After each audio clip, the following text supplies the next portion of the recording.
Oh, hello. It's 2025 and people still think that humor belongs to men. There's a new movie out on Netflix, Kinda Pregnant, that has not been a success with critics and audiences alike. Not just because the movie is very predictable and full of toxic mommy culture, but simply due to its writer and main star being comedian Amy Schumer. Let me just preface this by saying I used to love Amy Schumer when she first came onto the scene. She really used to make me laugh, and I thought she was a great comedian in the early days. Exercise that broke up Anne Heche and Ellen. Maybe you didn't know they were together. That was a big news item for a while. Do not tweet that. I should not have even said that. That's privileged information. Forget I said that. But then after a while, all of her jokes just became too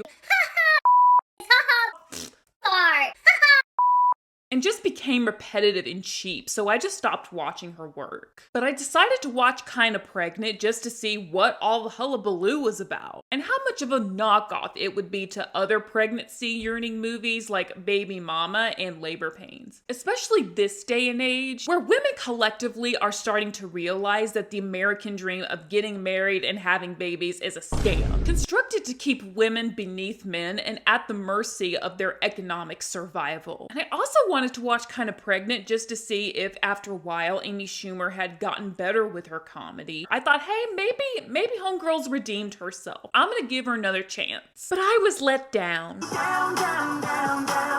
This was going to be a video about the toxic mommy culture featured in Kinda Pregnant. What do I mean kinda? It's literally kinda pregnant. But as I sat down trying to come up with the main points that I wanted to talk about in this video, I switched gears a bit and thought, well, even though I don't vibe with Amy Schumer as a performer, is much of the public criticism that she and other comedians receive rooted in misogyny? Do women comedians get more harshly judged than male comedians? Now, this topic is something that I'm very eager to speak upon. I'm not a comedian, but I was somewhat of a class clown during my teenage years. I did theater, improv, the whole 9 yards. And on a much smaller scale than a woman comedian, I and my other fellow girl performers have been on the receiving end from making similar one-liners or comedic choices as our male peers and not garnering the same reaction from an audience. Ours would get medium volume level laughs, and the boys would get high volume laughs. I grew up in the South, his favorite underpants, where misogyny is alive and well, which could probably explain that a bit. Folks probably thought it was too inappropriate to laugh at a lady making jokes, too embarrassed to laugh. But anyway, back to what this video is actually about, and what the fuck we're actually going to be doing. First, we're going to briefly look at the women comedians who have made the most impact on the comedy world and what made them the successful icons that they are. And then we're going to look at this particular article that I think does a fantastic job at explaining the disparity of audience reactions between women in comedy versus men in comedy. And then we'll be discussing the future of comedy and what I think we should see moving forward with this equalizing Pluto and Aquarius transit. You probably don't know what I'm talking about, so go listen to my podcast on it, where I explain what that means. Now, who do you think of when you hear the term classic women comedians? Yeah, exactly. Lucille Ball, Joan Rivers, Whoopi Goldberg, and Tina Fey, just to name a few.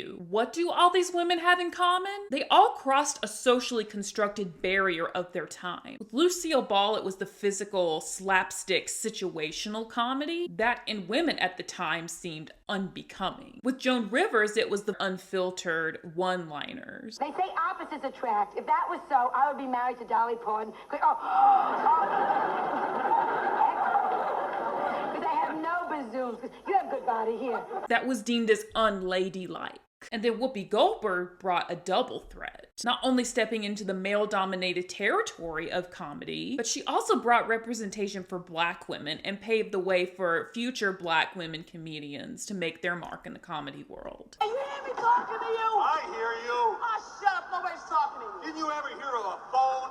But a kiss my butt? I'm not gonna stay down here all day. Thank God. Oh, man, shut up. And Tina Fey sort of brought the quick-witted, self-deprecating sarcasm that wasn't really popular in comedies with a strong presence of women, until 2 decades ago when it started becoming really popular in movies and TV shows. Lemon, you speak German, right? I do. I spent my junior year abroad in Frankfurt. I partied so hard over there, it was crazy. These groundbreaking women comedians, and all women in comedy, are in a profession that favors masculine rhetoric from men. You just asked what masculine rhetoric is, and hint, it has nothing to do with gender. Masculine rhetoric is things like loud vocal projection, teasing, sarcasm, cursing, self-deprecation, jokes, basically everything else that people don't traditionally expect from a lady. When women engage in it publicly, people have a problem with it because it challenges the gender norms that have been socially ingrained into their thick skulls. This, I must say, is a real reflection of society's unrealistic expectations for women and how they should act socially. Whenever people see a woman acting in a more traditionally masculine way, cussing, farting, burping, expressing herself at a louder volume, or even defending herself in the face of hatred, they characterize her as too much, unattractive, or needing to calm down. Did y'all watch The Marvelous Mrs. Maisel? Even though it's set in the 1950s, it still holds up in the present day as an exemplary depiction of the disparity between the treatment of funny women and the treatment of funny men. So a couple years ago, there was an article that came out from Psychology Today called, "Is it misogynistic not to find women funny?" That can probably help explain the unequal comedic reception between men and women comics. They highlighted some key points here about comedy consumption in general and how audience receive it based on a few factors. One being the cultural factors of an audience. I don't know about your nationality if you're not American like me. I don't think us Americans, especially women who have been through a certain traumatic set of events, find Matt Rife's domestic violence jokes funny. Put her in the kitchen or something. When I was like, yeah, but I feel like if she could cook, she wouldn't have that black eye. Just testing the water, seeing if y'all are gonna be fun or not. Just wanted to see. I figured we start the show with domestic violence. The rest of the show should be pretty smooth sailing after that. Boo, you whore. Because of how widespread and serious of an epidemic domestic violence is in the country. I'm pretty sure if I were to go up and ask my friends who were beaten and in their past marriages, if they would get a laugh out of one of Matt Rife's jokes about beating his wife, they would probably retort how disgusting and vile it is to make light out of a traumatic experience that was their everyday life. The next key point I'm about to describe might give more clarity to this point, and that's the different comedy content and its enjoyment between men and women generally. I'm going to read this entire quote here because I think it will explain what I'm trying to say better than I can. Research tells us that women tend to produce and enjoy more positive humor styles, like telling amusing stories or maintaining a humorous perspective on life's challenges, while men tend to produce and enjoy more negative styles. Think sarcasm, teasing, and self-deprecation. Women have also been found to prefer neutral or absurd humor, while men have been found to prefer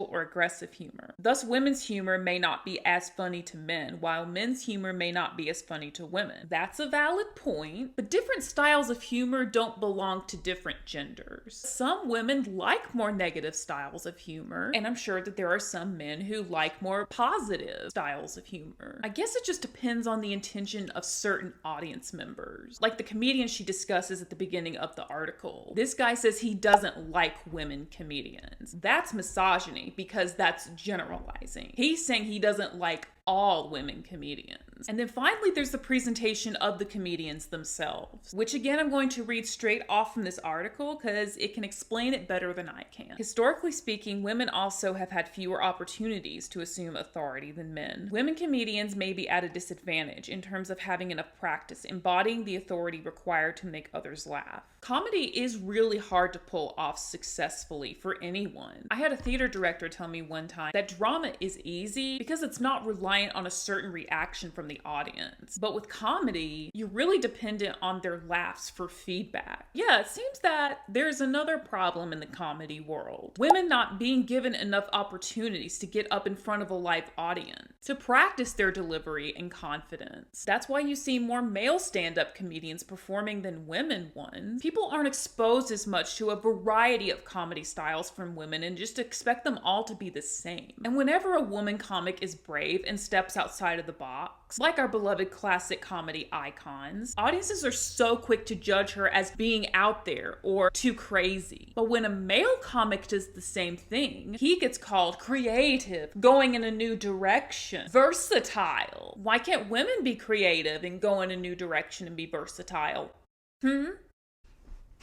Now, am I saying it's inherently misogynistic to dislike a woman comedian? No, but it is misogynistic to dislike all women comedians. Like the guy used in the example of the Psychology Today article, Matt, what the his face is. A lot of these Matts out here. Seems to be a common thread here, doesn't it? But as far as Amy Schumer goes, I think most of the criticism she gets for her most recent work holds up because they're just try-hard performances that make you cringe. Because you know how hard she's trying. I mean, I'm sure as a person, Amy Schumer is funny with a great sense of humor. But her comedy performance is just bomb. I mean, like, humor is in her actual name, Amy Schumer. I really think she just needs to step back and start taking on roles where she's the quipping sidekick and not the main star. She just doesn't give off enough main character energy to carry out a full-length film. But that's just what I think. And I also think that more women comedians in general should be given the same opportunities to develop their craft in front of a live audience. And these audiences should not be consisting of misogynistic critics